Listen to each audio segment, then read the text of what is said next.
Good morning and welcome to Tuesdays with the Pilgrim as we continue in his steps. Chapter 9. It was nearly midnight before the service at the Rectangle closed. Mr. Gray stayed up long into Sunday morning, praying and talking to many of the converts who, in the great emotion of their new life, clung to the evangelist with a personal helplessness, as if they were depending upon him to save them from physical death. Among these was Roland Page. Some time after midnight, Jasper Chase sat in his room staring at the papers on his desk and going over the past hour with painful persistence. While walking Rachel home, he had told her that he loved her. Rachel had not given her love in return. He had yielded to his feelings because he had felt so certain that Rachel would respond to his love. What had gone wrong? Never before had her beauty and vitality influenced him as it had tonight. While she was singing, he saw and heard no one else. The tent swarmed with a confused crowd of faces, and he knew he was sitting there hemmed in by a mob of people, but he only saw Rachel. He felt powerless to avoid speaking of his love to her. Now that he had spoken, he felt he had misjudged either Rachel or the time. He had been sure that she cared something for him. It was no secret between them that the heroine of Jasper's first novel had been his own portrait of Rachel. The hero of the story was himself, and they had loved each other in the book. No one else knew. The names and characters had been drawn with a subtle skill that revealed to Rachel the fact of his love for her. She had not been offended then, and that was nearly a year ago. Tonight he recalled the scene between them with every inflection and movement etched in his memory. He even recalled the fact that he began to speak just at the point on the avenue where, a few days before, he had met Rachel walking with Roland Page. And he wondered at the time what Roland was saying.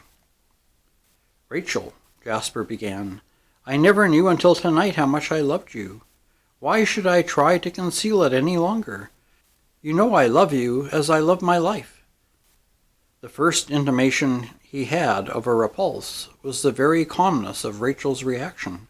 She had allowed him to speak and had neither turned her face toward him nor away from him. She had looked straight on, and her voice was sad but firm and quiet when she spoke. "Why do you speak to me now? I cannot bear it, after what we have seen tonight." "Why, what?" he stammered, and then was silent. Rachel withdrew her arm from his, but still walked near him. Then he cried out with the anguish of one who begins to see a great loss facing him where he expected a great joy. "Rachel, do you not love me?" She had walked silently for a few steps after that. They had passed a street lamp. Her face was pale and beautiful. He had made a movement to grab her arm, and she had moved a little apart from him. "No," she replied. "There was a time, but that is past. You should not have spoken to me now." He had seen in these words his answer. He was extremely sensitive. Nothing short of a joyous response to his own love would have satisfied him. He could not think of pleading with her. "Sometime, when I am more worthy?" he had asked in a low voice. But she did not seem to hear, and they parted at her home. He recalled vividly the fact that no good night had been said. Now, as he went over the brief but significant scene, he lashed himself for his foolish haste. He had not reckoned on Rachel's tense, passionate absorption of all her feeling in the scene in the tent, which were so new in her mind, but he did not know her well enough even yet to understand the meaning of her refusal. When the clock in the first church struck 1, he was still sitting at his desk, staring at the top page of the manuscript of his unfinished novel. Rachel Winslow went up to her room and faced the evening's experience with conflicting emotions. Had she ever loved Jasper Chase? Yes. No. One moment she felt as if her life's happiness was at stake over the result of her action. Another, she had a strange feeling of relief that she had spoken as she had. There was one great overmastering feeling in her, the response of the people in the tent to her singing, the swift, powerful, awesome presence of the Holy Spirit that had affected her as never in all her life before. The moment Jasper had spoken her name and she realized that he was telling her of his love, she felt a sudden revulsion for him. Had he no respect for the supernatural events that they had just witnessed? The thought that all the time she was singing with complete passion of her soul to touch the conscience of that tent, Jasper Chase had been unmoved by it except to love her for herself, made his feeling for her seem irreverent.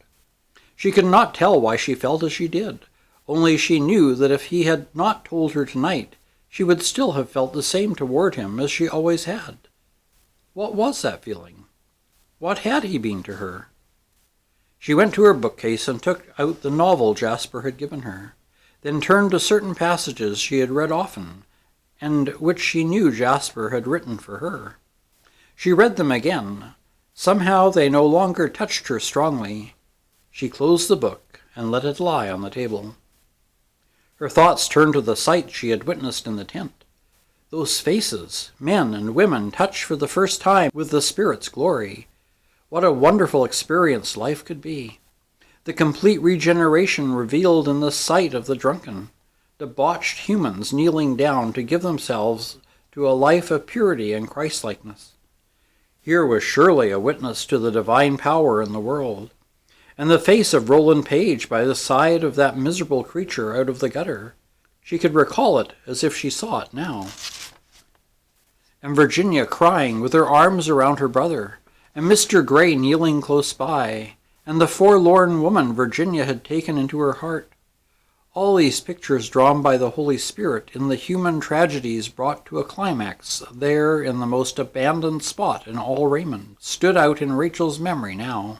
A memory so recent that her room seemed for the time being to contain all the actors and their movements.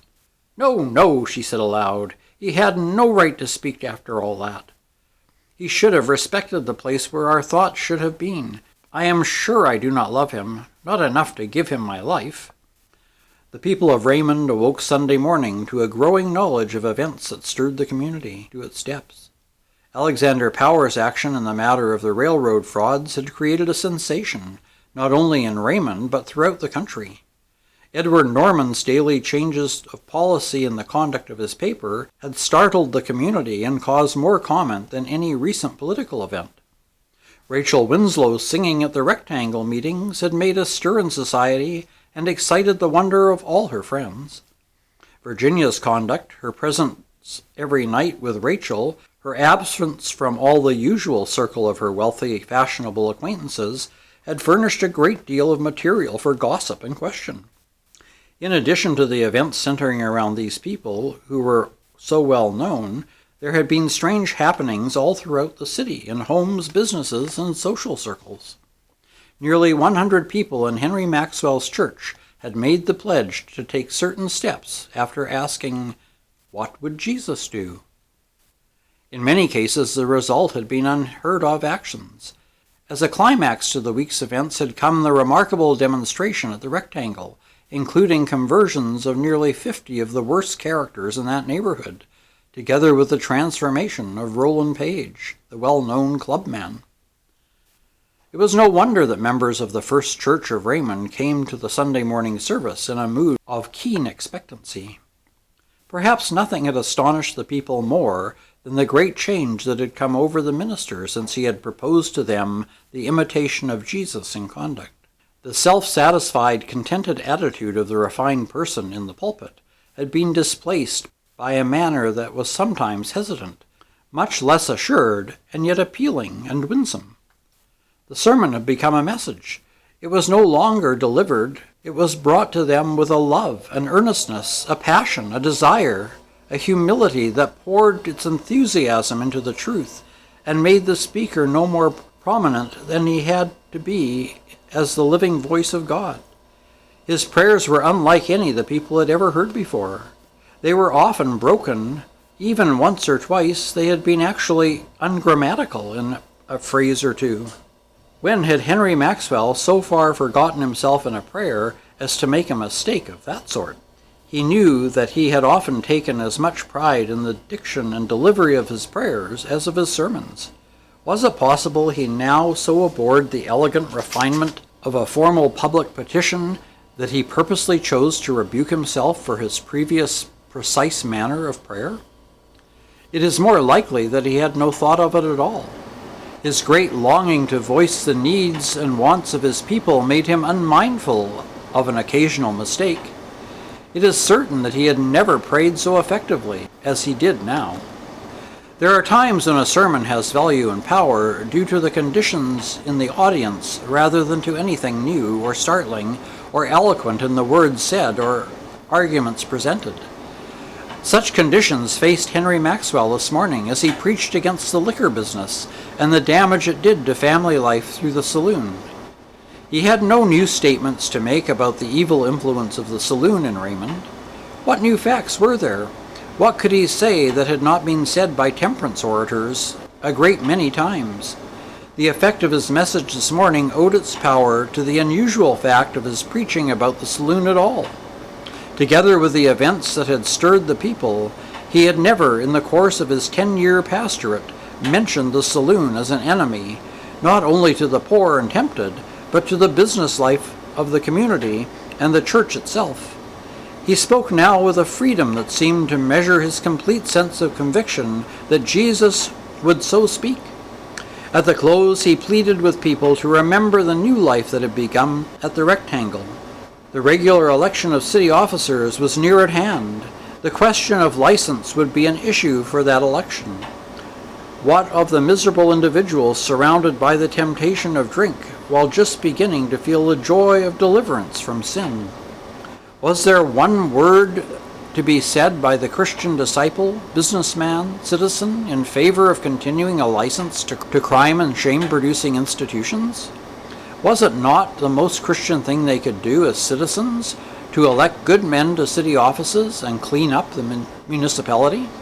What good were prayers to make Raymond better when votes and actions had really been on the side of the enemies of Jesus? What disciple would refuse to suffer or take up his cross in this matter? His appeal was stronger at this last point than he knew it.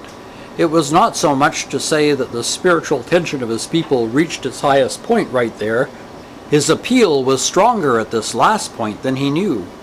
It is not too much to say that the spiritual tension of his people reached its highest point right there. The imitation of Jesus that had begun with a group of volunteers in the church was working like leaven through the whole church. Henry Maxwell would have been amazed if he could have measured the extent of desire on the part of his people to take up the cross. While he was speaking this morning, before he closed with a loving appeal to the discipleship of 2,000 years' knowledge of the Master, many a man and woman in the church was saying, as Rachel had said so passionately to her mother, "I want to do something that will cost me in the way of sacrifice. I am hungry to suffer something for Jesus." And that's the end of chapter 9. Next week we'll pick up with chapter 10. Until then, take care, stay safe, and God bless.